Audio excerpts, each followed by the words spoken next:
अस्सलाम वालेकुम। जय भारत, जय संविधान।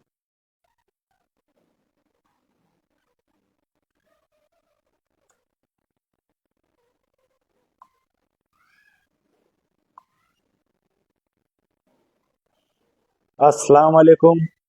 जय भारत, जय संविधान।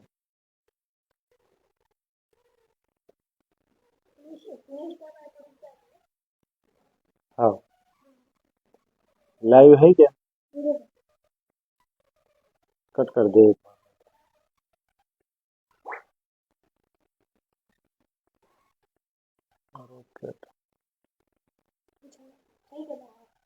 हाँ, फिर ये क्यों आ रहा? हाँ, तो रोटेट का ये करना सेटिंग। क्या कर वो रोटेट को ये कर। आया क्या आड़े में?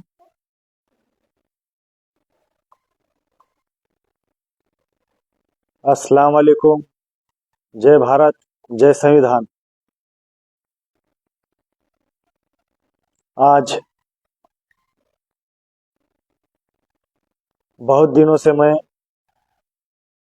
नगर पालिका के चुनाव के लिए लाइव आने की कोशिश कर रहा था, लेकिन कुछ कारणों की वजह से आ ना सका। सबसे पहले मैं हमारे भारत के तमाम राष्ट्र पुरुष और स्वतंत्र सेनानी, इनके आदर्श और इनके विचारों को याद करते हुए मैं मेरी बात शुरू करता हूं।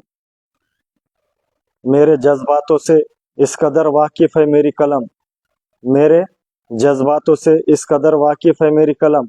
इश्क भी लिखता हूँ, इश्क भी लिखना चाहूँ तो इनकलाब लिखा जाता है। दोस्तों,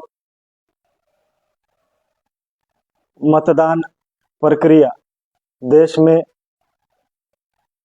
हमें जो अधिकार मतदान का दिया है वो संविधान ने दिया है। संविधान हमें न्याय, समता, बंधुता और स्वतंत्र सिखाता है।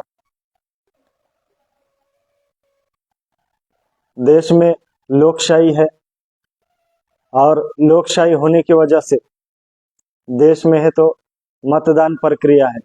लोकशाही का एक हिस्सा मतदान है।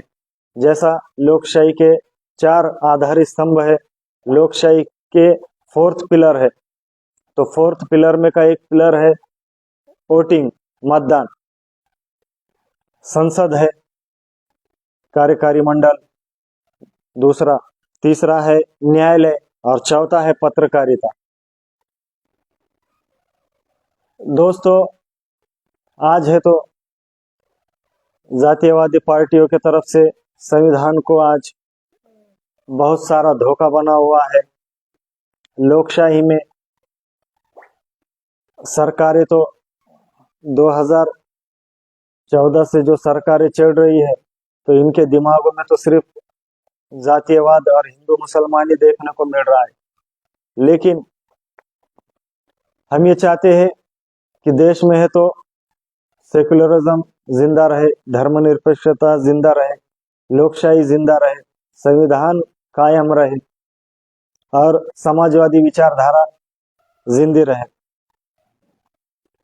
धर्मनिरपेक्षता का मतलब ये नहीं है कि धर्म को न मानना और बगैर धर्म के रहना। निरपेक्षता का मतलब है हमारे जो संविधान ने, हमारे जो देश ने सेकुलरिज्म और धर्मनिरपेक्षता को जो अपनाया है, तो उसका मतलब ये है कि हर भारतीय इंसान ने, हर भारतीय नागरिक ने अपने अपने मजहब के तौर पर अपने जो रीति रिवाज है वो करते रहना। लेकिन आज धर्मनिरपेक्षता को कमजोर करने की कोशिश की जा रही है। एक समाज के बारे में दूसरे समाज के लोग अनाप शनाप बोलना, उनको गैर गलत बोलना, उनको टारगेट करना, ये हर दिन हमको है तो देखने को मिल रहा है। समाजवादी विचारधारा आज देश में खत्म हो चुकी है। अमीर अमीर बनते जा रहा, गरीब गरीब बनते जा रहा है। भांडवल शाही का और दुकानदारों का और भांडवलदारों का उदय हो चुका है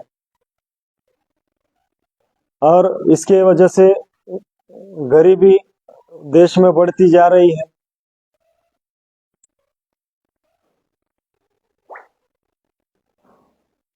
अब जैसा कि देश में हम चाहते हैं कि देश आज हमारा देश विकसनशील है, विकसनशील यानी डेवलप होने के रडार पर, लेकिन हमको इस हमारे मुल्क को, हमारे देश को तो विकसित करना है। तो विकसित कैसा करेंगे हम? हमारी जो भारत की सरकार है, हमारे जो देश के जो हर राज्यों के सरकारें हैं, तो इनका काम है कि देश के तमाम नागरिकों को, हर धर्म को, हर जात को, हर भाषिक प्रांतों को एक मंच पर लाए, एक विचारधारा में लाए और इन सबको एक लाके इनको संगठित करे और देश है तो विकसित करे। लेकिन आज ऐसा देखने को नहीं मिल रहा है।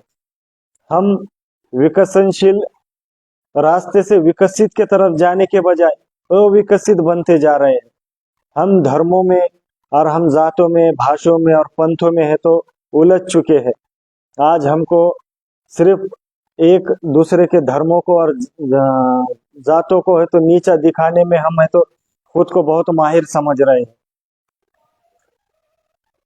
इसकी वजह से एक दूसरे समाज का जो मानसिक संतुलन है, जो उनका जो सोच है, उसका खच्चीकरण हो रहा है और ये खच्चीकरण की वजह से देश का है तो बहुत सारा नुकसान हो रहा है।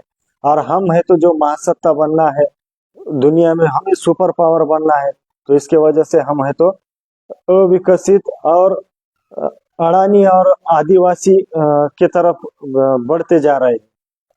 तो ये हमारे देश का नुकसान है।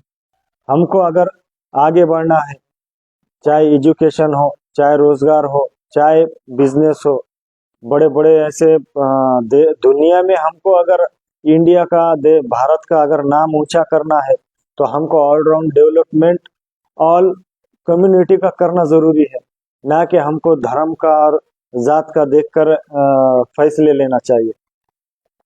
कई ऐसे फैसले हो रहे हैं जिससे है तो आज एक समाज दूसरे समाज से टूट रहा है। एग्जाम्पल के तौर पे महाराष्ट्र को ही लीजिए। मराठा समाज आंदोलन की बात करता है तो ओबीसी नाराज होता है, ओबीसी आंदोलन करता है तो एससी एसटी समाज नाराज होता है, कोई अगर एसटी में आरक्षण मांगता है तो दूसरा समाज नाराज होता है। तो इससे है तो हमारे जो एक दूसरे से जो हमारे जो संबंध है वो भी बिगड़ते जा रहे हैं। हम भारतीय हैं, भारतीय होने के नाते हम सब है तो भारतीय होने के नाते हम सब भाई भाई है। यही हमको हमारा संविधान बंधुभाव सिखाता है। ऊंच नीच न करते हुए, अमीरी गरीबी न करते हुए हम सब एक समान है, इसलिए हमें समता और समानता हमारा संविधान सिखाता है। न्यायालय प्रक्रिया देश में होने की वजह से हमको है तो इंसाफ और न्याय कैसा मिलना, यह हमको कोर्ट और न्यायालय से सीखने को मिलता है।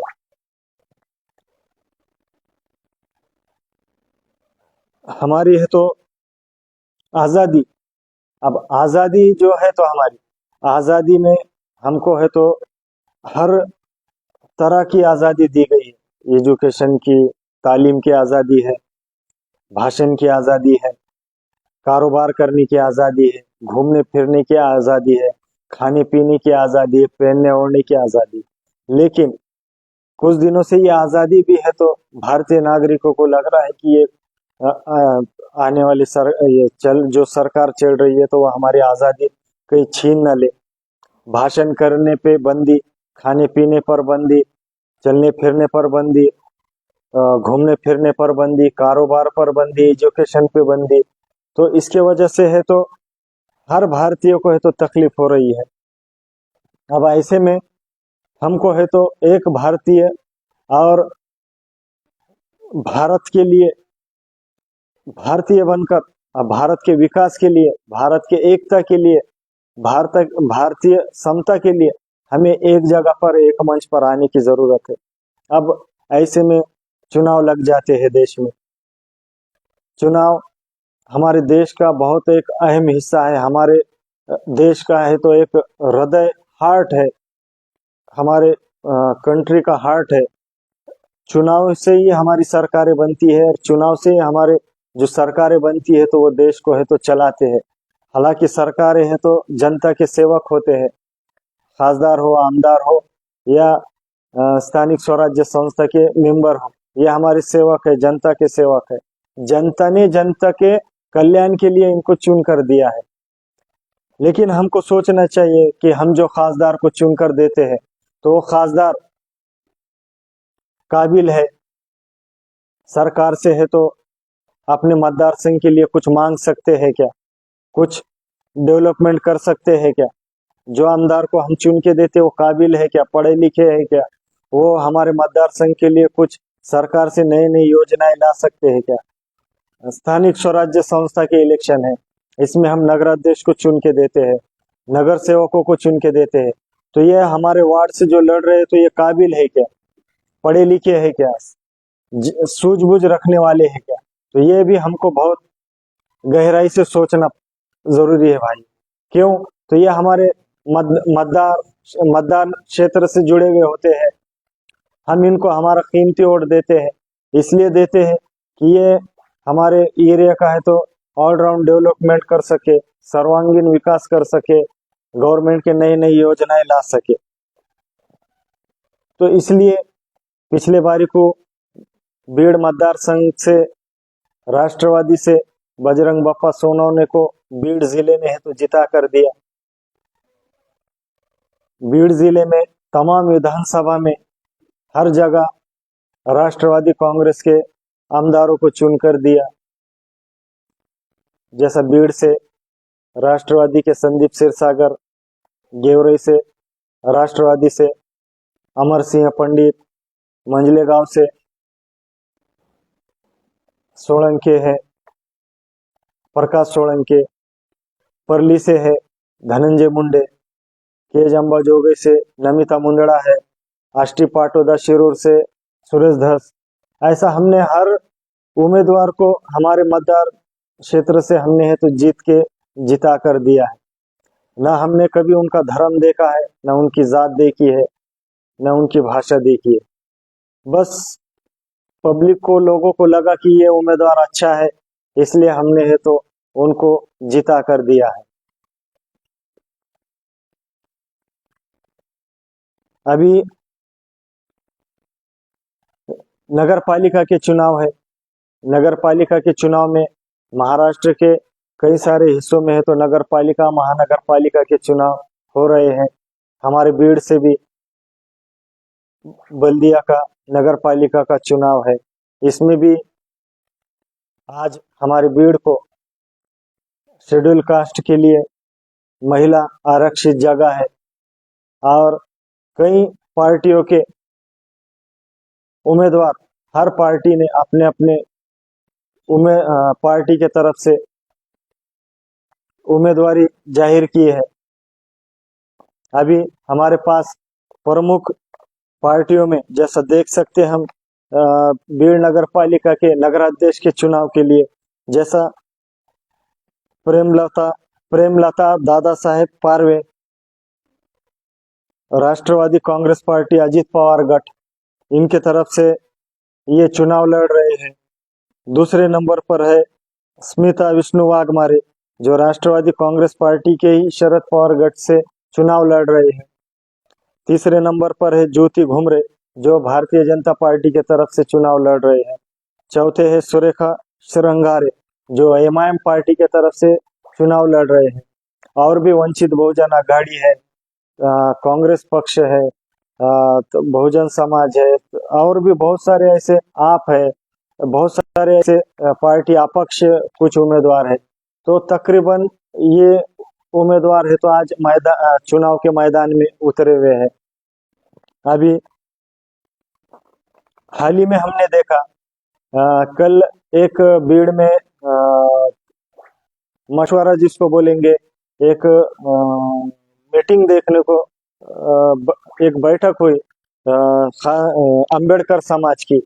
तो अंबेडकर समाज की कल बैठक मैंने भी लाइव देखा, जो बहुत सारे अंबेडकरी समाज के नेता उसमें शामिल थे।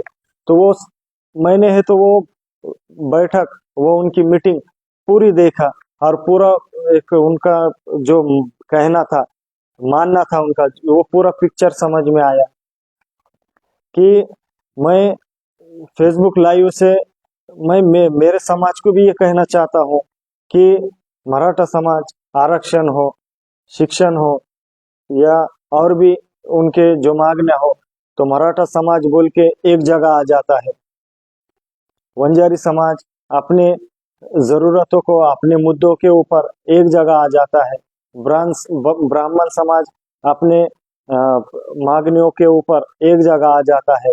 ओबीसी समाज अपने मांगनियों के ऊपर एक मंच पे आ जाता है। हमने सिख समाज को देखा है कि थोड़ा सा कोई अगर इश्यू हुआ तो वो इश्यू को लेकर वो पूरा पंजाब, हरियाणा, पूरा दिल्ली, पूरा देश जाम कर देते हैं। तो हर कोई अपने अपने समाज के मांगनियों को, मुद्दों को लेकर एक जगह आ रहा है। तो भाइयों, मुस्लिम समाज अपने मुद्दों को लेकर, अपने मसलों को लेकर, अपने परेशानियों को लेकर एक जगह कब आएगा? कल देखा मैंने अंबेडकरी समाज के जो नेता थे, हर एक नेता ने अपना गुस्सा जाहिर किया। माना कि अजित पवार और राष्ट्रवादी के तरफ से अंबेडकर समाज के एक नेता को टिकट देने में कुछ ऊंच नीच हो गई, गलती हो गई, उनका गुस्सा जाहिर है। उन्होंने उनका गुस्सा राष्ट्रवादी कांग्रेस पे, अजित पवार गठ पे जाहिर करके बताया है। उन्होंने है तो उनकी नाराजगी बताई है, लेकिन ऐसी नाराजगी हम कब बताएंगे? ऐसे विषयों के लिए हम कब एक होंगे? हम कब एक जगह आएंगे भाई? आज अगर किसी को टिकट नहीं मिलता है तो वो पूरा समाज एक जगह लाके खड़ा करता है। अगर किसी को आरक्षण नहीं मिलता है तो वो पूरे समाज को एक जगह लाके खड़ा करता है। अगर किसी को कोई अगर घटना घटती है किसी विषय को लेकर, तो वो घटना को लेकर वो समाज है तो पूरा एक जगह आता है। तो भाइयों, मैं ये चाह रहा हूं कि बीड़ ही नहीं, बीड़ से लेकर महाराष्ट्र और महाराष्ट्र से लेकर पूरे देश में आज मुस्लिम लीडरशिप पूरी खत्म की गई है। उसके लिए पूरे सियासी जमातें जिम्मेदार हैं, उसके लिए पूरे सियासी नेता जिम्मेदार हैं। आज है तो गली से लेके दिल्ली तक मुस्लिम लीडरशिप खत्म करने में इन्होंने कोई ऐसी जगह नहीं रखी है। किसी को जेल में डाला जा रहा है, किसी को किसी के जरिए से शूट किया जा रहा है, किसी को बीमारी में डालकर खत्म किया जा रहा है, तो किसी को है तो बदनाम किया जा रहा है। तो भाइयों, ये मुस्लिम लीडरशिप खत्म करने के लिए बहुत बड़ी साजिशें रची गई है। इनके मंसूबों को अगर हमको खत्म करना है तो हमको भी एक जगह आना जरूरी है, हमको भी एक मंच पे आना जरूरी है। आज रिपाई के तरफ से पप्पू कागदे को अगर राष्ट्रवादी वाले अगर टिकट नहीं देते हैं तो पप्पू कागदे की अंबेडकरवादी समाज की है तो नाराजगी राष्ट्रवादी पे होनी चाहिए। किसी उम्मीदवार के दामाद को लेकर नाराजगी नहीं होनी चाहिए कि वो उम्मीदवार के दामाद ये है बोल के उनको है तो उम्मीदवारी क्यों दिए। जाहिर बात है, संविधान है, लोकशाही है, हर किसी को देश में किसी से भी मोहब्बत हो सकती है, कोई किसी से भी शादी कर सकता है, कोई किसी के साथ भी लिव इन रिलेशनशिप में रह सकता है। तो शादी करने पर, खाने पीने पे, रहन सहन पे किसी को संविधान ने पाबंदी डाले वाली नहीं। अगर समझो किसी के सास को अगर टिकट राष्ट्रवादी अगर देती है तो वो जिसको टिकट नहीं मिला उसने, और वो जो पार्टी ने उनको टिकट नहीं दिया, वो दोनों का मसला है। लेकिन इसमें किसी समाज को जमा करना या किसी समाज के समाज के जरिए से विरोध करना, ये थोड़ा सा मुझे गलत लगता है। बात मुस्लिम लीडरशिप की है। एक तो पहले ही मुस्लिम लीडरशिप उभर नहीं रही है। जो मुस्लिम लीडरशिप थी, तो एग्जाम्पल के तौर पर भीड़ की ही देखो, भीड़ की गुत्तेदारी खत्म की गई है, मुसलमानों की गुत्तेदारी खत्म की गई है, मुसलमानों की लीडरशिप खत्म की गई है। जो बचे कुचे लीडर थे वो भी बेचारे आज है तो खत्म होने के डगार पर है। आज है तो देखो मोइन मास्टर साहब इतने सीनियर लीडर हैं, आज उनका हाल क्या है। उनको ना चुनाव में मौका दिया जाता है, ना कोई कमेटी पर लिया जाता है, ना उनको है तो कोई महामंडल पे लिया जाता है, ना कोई विधान परिषद पे लिया जाता है। पीछे से आकर उनके है तो बिजनेसमैन, गुत्तेदार और कॉन्ट्रैक्टर है तो बड़े बड़े ओहदों पे और लाल बत्तियों में फिर रहे हैं। सिराज देशमुख है, बहुत सारे ऐसे सीनियर लीडर है आज हमारे पास, जो आज है तो वो खत्म होने के डगार पर है। तो आज मुस्लिम लीडरशिप अगर भीड़ में अगर ये चुनाव के जरिए से, नगर अध्यक्ष के चुनाव के जरिए से अगर जिंदा होने के डगार पर है, तो इसे किसी ने है तो खत्म करने की कोशिश नहीं करनी चाहिए। रहा सवाल पब्लिक पर छोड़ना चाहिए। पब्लिक जो फैसला लेगी, जिसको जिता कर देगी उसको जिता कर देगी, जो चुनकर आएगा वो चुनकर आएगा। प्रेमलता दादा साहेब पारवे ये भी भीम कन्या है, उसके साथ साथ जो बाकी के भी जो उम्मीदवार है वो भी भीम कन्या ही है, और शेड्यूल कास्ट का उनको आरक्षण है और वो अपने आरक्षण पर चुनाव लड़ रहे हैं। उनको संवैधानिक पूरा अधिकार है चुनाव लड़ने का। पब्लिक के ऊपर है कि किसको चुन कर दे। चारों में जो काबिल है उनको पब्लिक चुन कर देंगे, लेकिन हम अगर मीटिंग लेकर अगर ये जाहिर करते हैं कि इसको मत दो उसको मत दो, तो ये गलत बात है। हाँ, आपका चॉइस जो है कि आप किसी को चुन कर देना चाहते हैं और जाहिर करना चाहते हैं, तो वो आपका अधिकार है। हमारे पास भीड़ जिले में अंबाजोगई केज विधानसभा मतदार संघ भी है, वहां भी हमेशा है तो एससी महिला को सीट छूटता है। वहां से भी है तो नंदकिशोर मुंदड़ा और अक्षय मुंदड़ा का घराना है तो अपने घर की उम्मीदवारी वहां जाहिर करते हैं और लड़ते हैं। बाकी भी बहुत सारे समाज के लोग वहां से लड़ते हैं, लेकिन वो विषय में कभी किसी ने कोई बात नहीं की। तो आगे भी ये चीजें नहीं निकलना चाहिए जिससे दो समाज में टकराव पैदा हो, दो समाज में नफरत पैदा हो। आज है तो हमारे अम्बेडकरी समाज के साथ मुस्लिम समाज भी बहुत सारे कार्यकर्ता है, और मुस्लिम समाज के नेता के साथ अम्बेडकरी समाज के कार्यकर्ता भी बहुत सारे हैं। तो एक दूसरे के मिलने के बगैर हमारे जो सियासी समाजी जो भी ये काम है तो ये पूरे होने वाले नहीं है। आपको हमारी जरूरत है, हमको आपकी जरूरत है।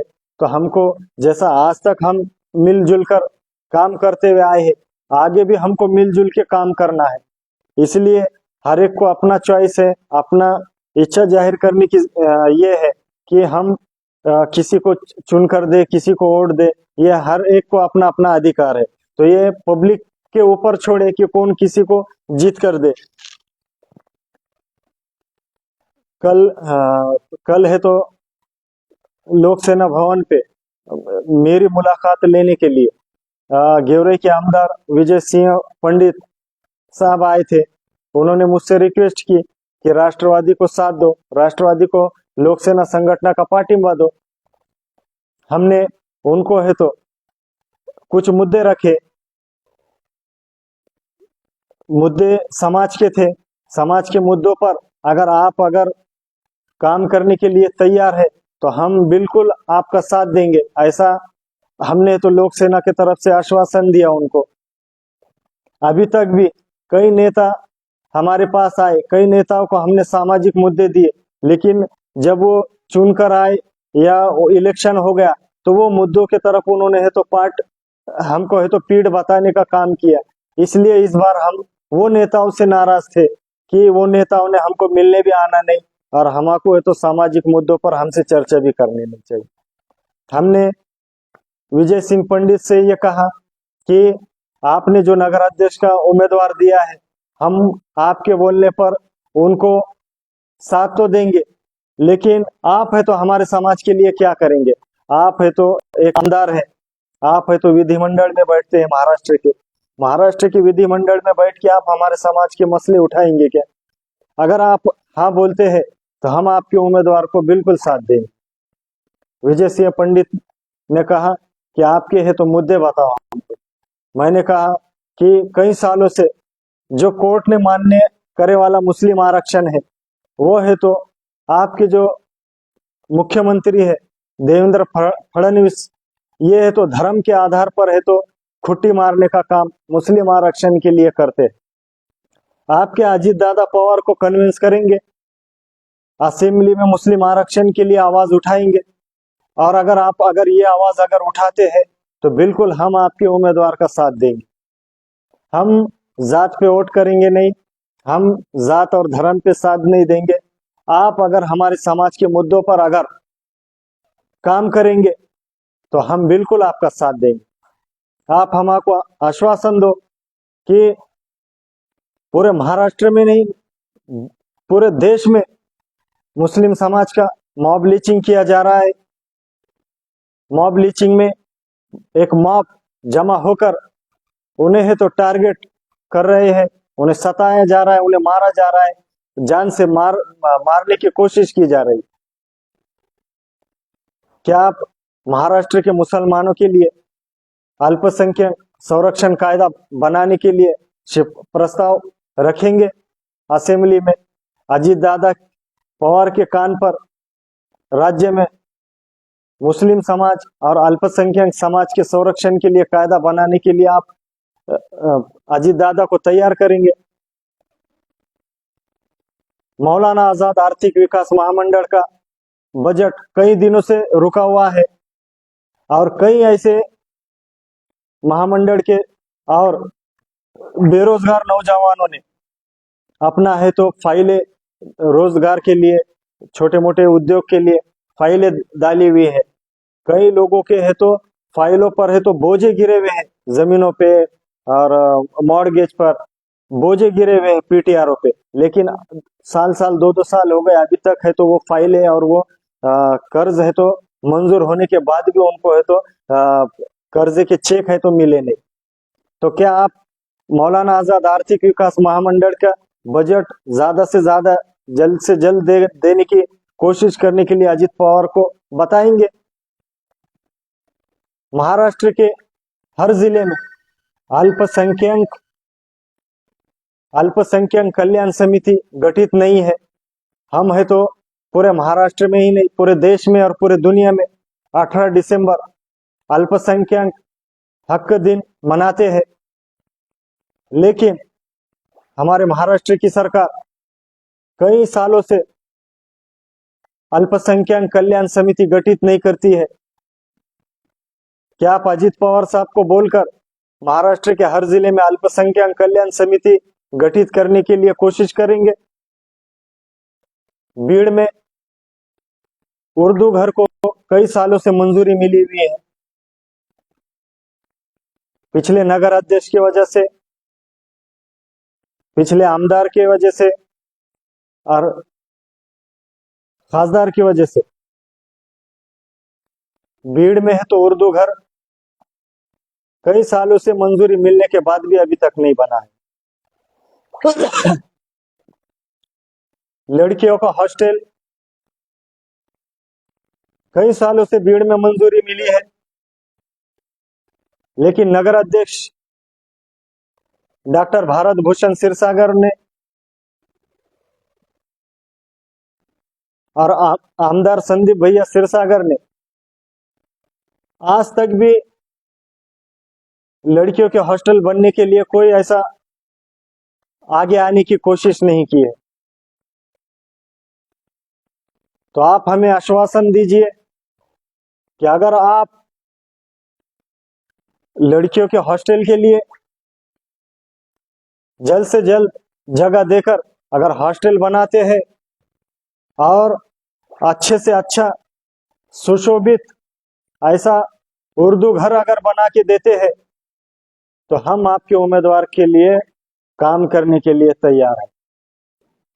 ये अगर आश्वासन अगर आप देते हैं हमको, और कॉलोनी के कुछ बालीपीर के कुछ नागरिकों को यहाँ पर उनके सामने बुलाया गया था, ये जो बैठक हुई, ये जो बात हुई, ये पूरे बालीपीर के नागरिकों के सामने हुई, सबके सामने ये बात रखी गई कि अगर आपका नगर अध्यक्ष अगर चुनकर आता है, नगर अध्यक्ष अगर आपके चुन के आते हैं, तो 6 महीने के अंदर जो बालीपीर के पुल से लेकर जो सफील बहकर गई है, तो बालीपीर की सफील और अमरई की सफील, गुलशन नगर, इंद्रप्रस्थ कॉलोनी के रास्ते के साथ अगर आप 6 महीने के अंदर अगर बनाने का अगर वादा करते हैं, और अगर नगर अध्यक्ष का भी अगर चुनकर आने नहीं आने का अगर कुछ अगर रहा, तो आपको आमदार फंड में से वो बनाकर देना पड़ेगा।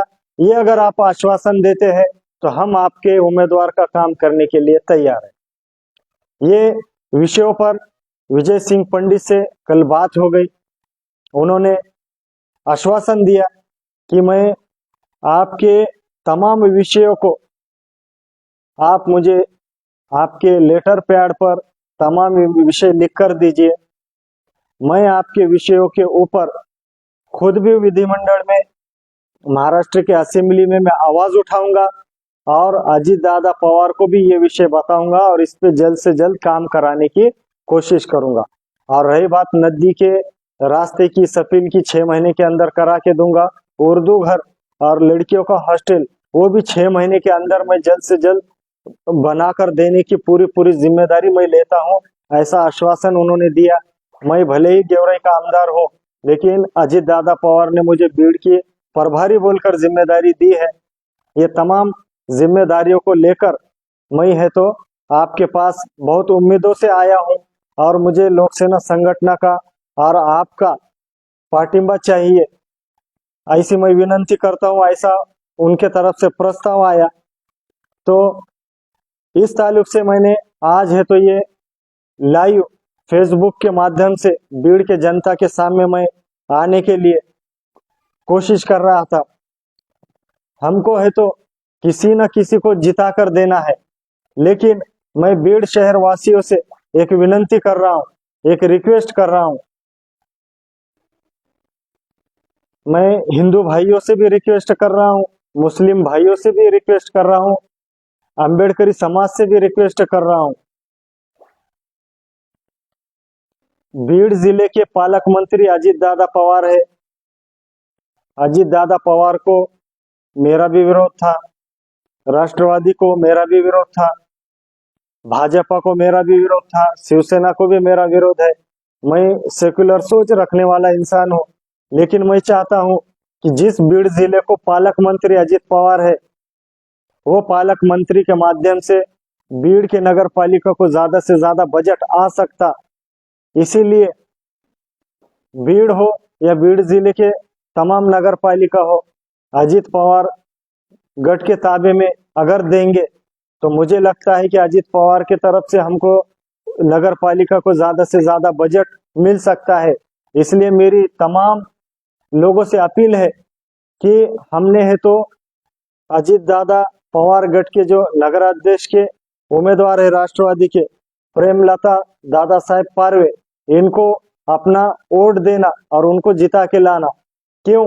तो उनको जिता के लाने में हमको है तो एक पालक मंत्री के माध्यम से, महाराष्ट्र शासन के माध्यम से से ज्यादा बजट मिलेगा, और ये बजट हम है तो शहर के सर्वांगीण विकास, ऑलराउंड डेवलपमेंट के लिए इस्तेमाल कर सकते हैं। हम है तो नगर अध्यक्ष को सरकार के जो योजनाएं हैं, वो योजनाएं लाने के लिए हम है तो उन्हें मांगनी कर सकते हैं और उनको मनवा सकते हैं कि ये लाओ वो लाओ। इसलिए मैं ये चाहता हूं कि जो जिले का पालक मंत्री है, वो पालक मंत्री का अगर नगर अध्यक्ष आता है, तो बिल्कुल है तो बीड़ शहर का विकास होगा। और दूसरी बात, नगर पालिका के 26 प्रभागों में से 52 नगर सेवक चुनाव लड़ रहे हैं।